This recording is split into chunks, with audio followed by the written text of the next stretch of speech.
অভিষেক বন্দ্যোপাধ্যায়ের আত্মসহায়ক সুমিত রায় হচ্ছে আসল লোক। ওকে গ্রেফতার করলে সবকিছু সামনে আসবে। ঘণ্টাখানেক সঙ্গে সুমন অনুষ্ঠানে দাবি আইনজীবী জয়ন্তনারায়ণ চট্টোপাধ্যায়ের। সুমিত রায় তদন্তের ক্ষেত্রে নিশ্চয়ই একজন কি পার্সন, কিন্তু সুমিত রায়েরও একজন কি পার্সন আছে বলে আমার ধারণা। উনি অভিষেক বন্দ্যোপাধ্যায়ের অন্যতম ছায়াসঙ্গী এবং সমস্ত খারাপ কাজের সঙ্গী এবং খারাপ কাজের সাক্ষী। প্রশ্ন তো উঠবেই যে দেখো, এই সুমিত রায় তো তৃণমূলের লোক ছিল না, কখনো ভোটেও দাঁড়াননি, এমএলএ এমপিও না, তাহলে তিনি এই খারাপ কাজের সঙ্গী কেন হলেন বা সাক্ষী কেন থাকলেন বা কার মদতে তিনি এসব কাজ করলেন? উত্তর তো একটাই, অভিষেক বন্দ্যোপাধ্যায়। না হলে সুমিত রায়ের কি স্বার্থ পড়েছিল?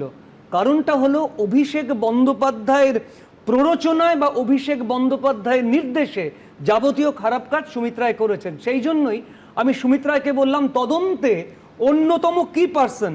আমার ধারণা সুমিত রায়কে যদি ধরা যায় এবং যদি ইন্টারোগেট করা যায়, তাহলে কিন্তু অভিষেক বন্দ্যোপাধ্যায় আরো বড় জালে জড়াবেন।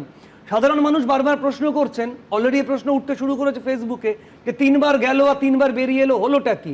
আমার ধারণা যদি সব দিক রক্ষা করে, যেমন আমি তোমার এখানে বলেছি যে এটা কোনো কাজের কথা হবে না যে একজন ঢুকবেন আর জেল থেকে বেরিয়ে আসবেন, তখনও কিন্তু ইডি বা তদন্তকারী অফিসাররা এই প্রশ্নের মুখেই পড়বেন।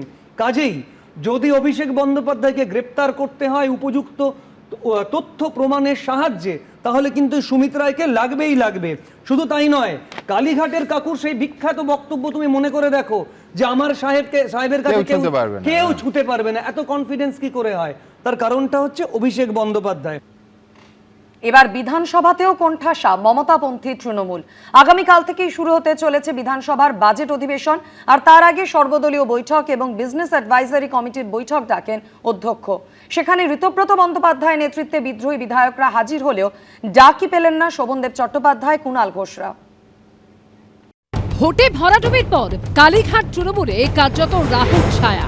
যত দিন যাচ্ছে ততই পরিস্থিতি খারাপ হচ্ছে। বিধানসভা লোকসভা দলে রাশ হারিয়েছেন মমতা বন্দ্যোপাধ্যায়। নতুন সরকারের আমলে প্রথম সর্বদলীয় বৈঠক ও বিজনেস অ্যাডভাইজারি কমিটির বৈঠকে ডাক পেলেন ঋতব্রত বন্দ্যোপাধ্যায় পন্থী তৃণমূল বিধায়করা। ডাক পেলেন না মমতাপন্থী বিধায়ক অর্থাৎ শোভনদেব চট্টোপাধ্যায়, কুণাল ঘোষরা। অর্থাৎ বিশেষজ্ঞদের একাংশের মতে আসল তৃণমূল হিসেবে কার্যত আরও একবার শিলমোহর পড়ল ঋতব্রত বন্দ্যোপাধ্যায়দের উপর। এখানে কোনো কজন থাকলেন, কে সই করলো, এসবের কোনো ভ্যালু আইনত থাকার কথা নয়। অপোজিশন লিডারকে পদে যাকে বসানো হয়েছে তো স্পিকারের ইচ্ছায় স্পিকারের শ্যাডো। নিয়ম নীতি মেনে আমরা আমাদের যারা সমর্থন জানিয়েছিলেন তারা ফিজিক্যালি হাজির হয়েছিলেন প্রায় 98%। আর আমি তো একটা কথা আগেও বলেছি, যদি প্রয়োজন হয়, আমার তো মনে হয় দুধ কা দুধ পানি কা পানি হয়ে যাবে, ফ্লোরে টেস্ট হয়ে যাক।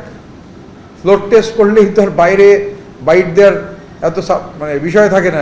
তৃণমূল কংগ্রেসের পরিষদীয় দল ঋতব্রত বন্দ্যোপাধ্যায়কে আগেই বিরোধী দলনেতার স্বীকৃতি দিয়েছেন স্পিকার। সেই সিদ্ধান্তের বিরুদ্ধে আদালতে গেছে তৃণমূল। এই আবহে বৃহস্পতিবার থেকে শুরু হতে চলেছে বিধানসভার বাজেট অধিবেশন। তার আগে প্রথা অনুযায়ী সর্বদলীয় বৈঠক ও বিজনেস অ্যাডভাইজারি কমিটির বৈঠক ডাকেন স্পিকার।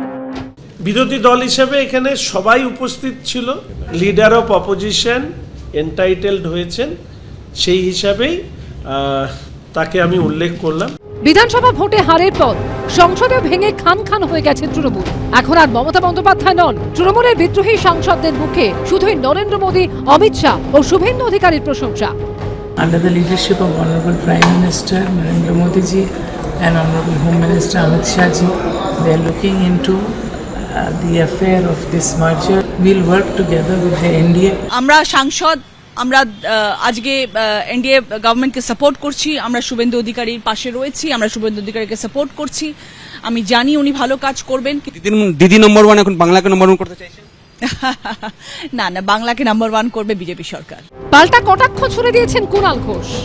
উনি নাম্বার 1 ঠিক আছে, কিন্তু দিদি নাম্বার 1টা তো জিতেছেন। এদেরকে এনে বসিয়ে যে কত বড় ভুল হয়েছে পলিটিক্যাল লোকের বদলে এদের বসানো যে কি, তো যারা প্রার্থী করেছিলেন, আশ্বাস মানে ভরসা করেছিলেন, বিশ্বাস করেছিলেন, তারা বুঝতে পারবে। পশ্চিমবঙ্গ সরকারে যিনি মুখ্যমন্ত্রী আছেন মাননীয় শুভেন্দু অধিকারী, তার সঙ্গে যোগ রেখেই আমাদের এলাকার যে উন্নয়ন এবং পশ্চিমবাংলার মানুষের সাথে যে কাজ সেটা আমরা করব।